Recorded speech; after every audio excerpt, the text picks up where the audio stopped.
Buongiorno a tutti, benvenuti al Punto, benvenuti a Telefriuli, benvenuto al primo cittadino, anzi prima cittadina di Zoppola, Francesca Papais. Benvenuto Sindaco. Buongiorno, buongiorno, buongiorno a tutti. Bene, allora, Zoppola è un comune molto importante dalla parte di Ladalaghe, Di no? là dell'Aga, la destra tagliamento. Destra tagliamento, e la situazione dopo la pandemia è, diciamo così, come dappertutto. Adesso abbiamo l'energia che incombe sui bilanci, quindi condiziona un po' tutta l'amministrazione. Ecco, qual è la situazione del suo comune, Sindaco?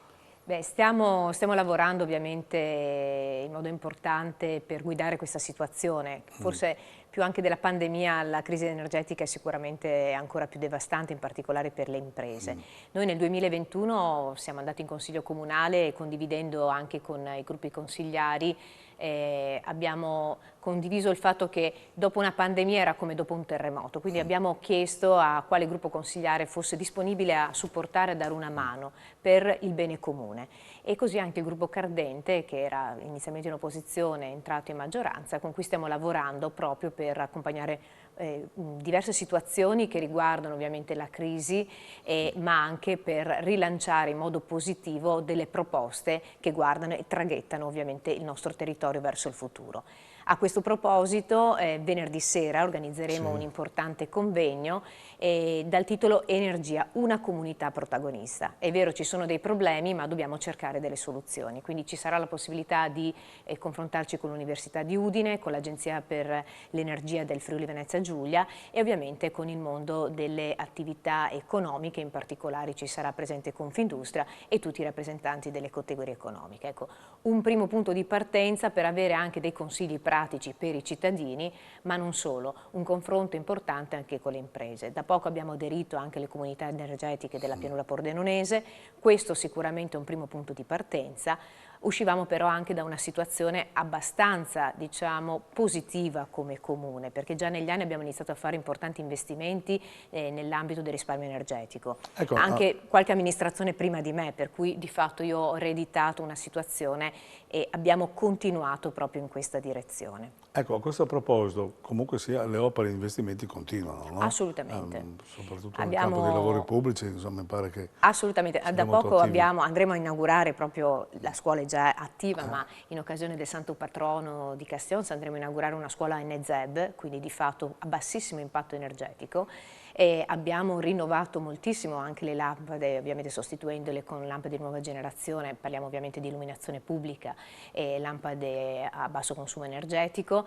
E praticamente tutti i nostri edifici hanno dei pannelli fotovoltaici, abbiamo un impianto di teleriscaldamento che è fornito da un impianto a biogas che fornisce l'acqua calda a moltissimi edifici pubblici, e poi ovviamente stiamo lavorando adesso di concerto anche con le imprese per individuare delle formule per l'autoproduzione di energia. Cioè, mi pare bene, sembra di sentire qualche esposizione in un comune austriaco, no? Che sono abbastanza dal punto di vista dell'energia molto avanti, no? Con la biomassa, eccetera.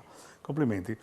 Bene, poi c'è il bilancio del personale, il bilancio della macchina comunale, no? Voi avete un segretario vostro, diciamo Sì, così, sì.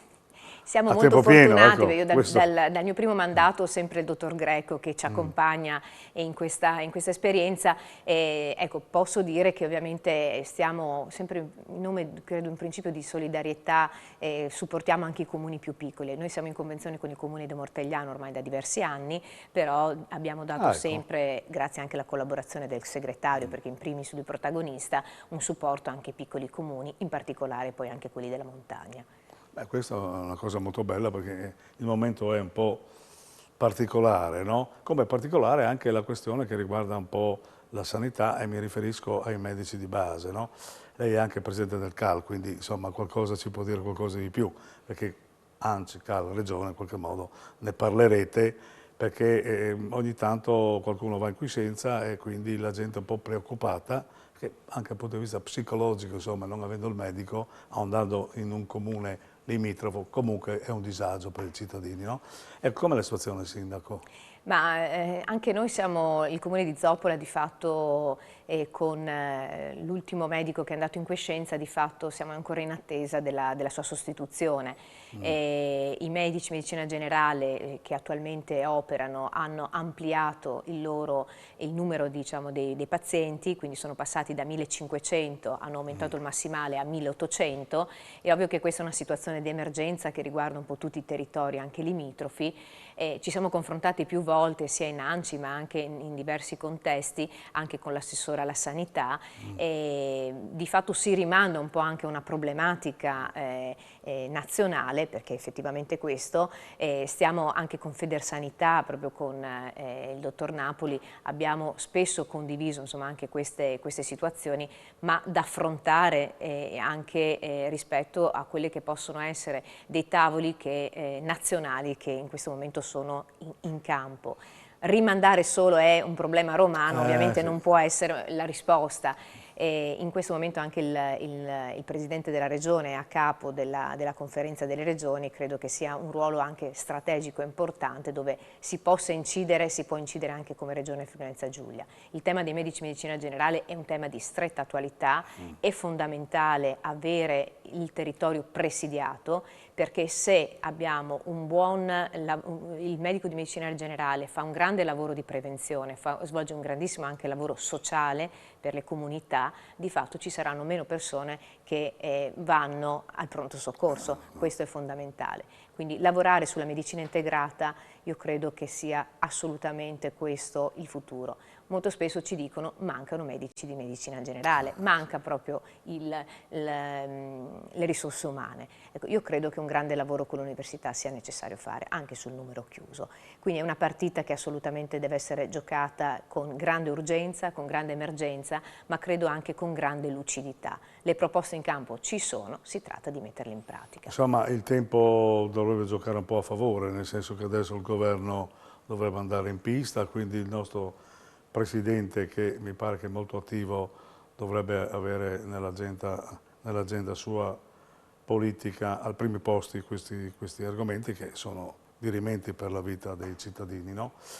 Come dirimenti per la vita dei cittadini anche le questioni economiche, no? Le piccole questioni che riguardano proprio anche le piccole attività, perché anche nei suoi comuni ci saranno dei bar, dei ristoranti, quindi come vivono la situazione? So che i comuni, quasi tutti, hanno dato una mano nel limite del possibile, però qual è i suoi sensori, cosa dicono? In questo momento la situazione è molto preoccupante, perché ovviamente usciamo da 2 anni di pandemia e ovviamente oggi il costo dell'energia, il costo anche delle materie prime è lievitato in modo esorbitante. Serve assolutamente un intervento urgentissimo da parte della Comunità Europea.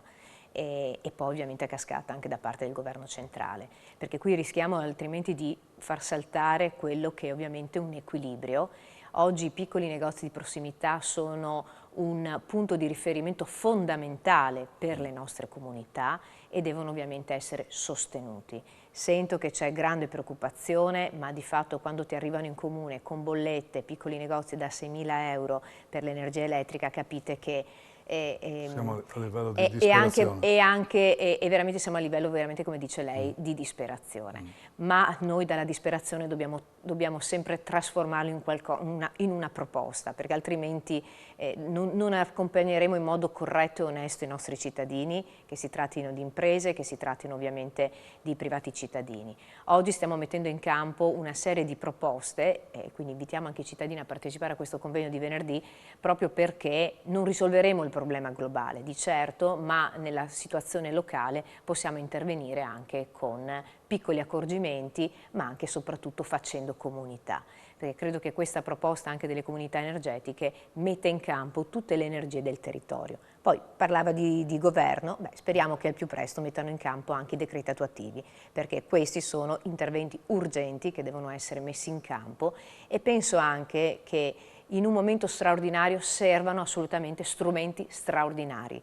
Questo è fondamentale, quindi in questo momento forse limitiamo la burocrazia anche per installare pannelli fotovoltaici, cerchiamo anche di accelerare queste pratiche, perché se dobbiamo ovviamente fare una grande rivoluzione e forse anche premere l'acceleratore rispetto a una grande rivoluzione energetica, lo dobbiamo fare con una semplificazione burocratica, ma che sia vera. quindi permettere di utilizzare strumenti straordinari. Il nostro comune tra l'altro ha una commissione sulla sostenibilità e oggi è diventato il nostro cavallo di battaglia. Stiamo lavorando in nome della sostenibilità per traguardare il nostro comune verso anche scelte oculate, intelligenti, ma soprattutto che riportino al centro anche quelli che sono gli obiettivi dell'Agenda 2030 e quindi sicuramente anche la partita dell'energia, ma non solo, sulla sostenibilità delle aziende diventa quanto mai oggi urgente e indispensabile. E dirimente per la vita anche dei cittadini e delle proprie famiglie, no? Ecco, come diceva bene, no? Ci sono anche delle attività che portano a degli eventi nei comuni, penso, non so, gli eventi pubblici dove le associazioni partecipano in maniera molto decisiva, io direi, no? Oltre al processo civile che lei ha citato in premessa, ma ci sono anche altre associazioni che concorrono alla vita sociale, insomma, no? Sono degli eventi a Zoppola che mi pare che è un comune molto frizzante, molto partecipato, almeno dalle cronache vedo che siete molto attivi, ecco.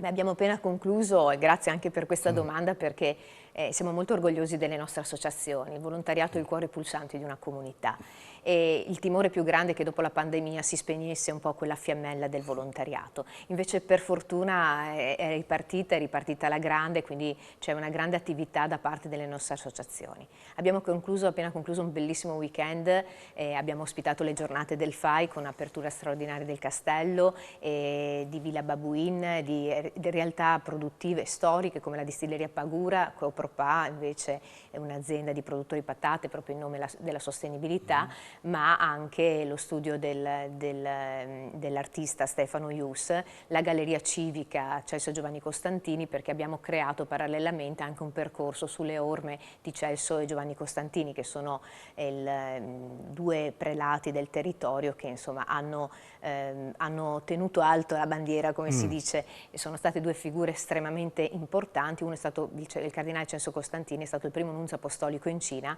e proprio nel 2017 hanno avviato il processo di beatificazione. E in più in questo momento c'è una rassegna che si chiama Arte in Palazzo, è arrivata ormai la 10ª edizione, dedicata all'artista Roberto da Cebraia, mentre a Murlis, sotto la Barchessa, che è stata appunto la seconda casa del cardinale Costantini, c'è una bellissima mostra sull'affresco. Quindi questo weekend abbiamo riscoperto una delle arti più antiche del nostro bel paese, cioè l'affresco, insieme al maestro Vico Calabrò e il maestro Alessandro Lazzer e a molti artisti. In questi giorni stanno proprio realizzando questo bellissimo affresco che verrà poi dedicato e donato alla comunità di Murlis.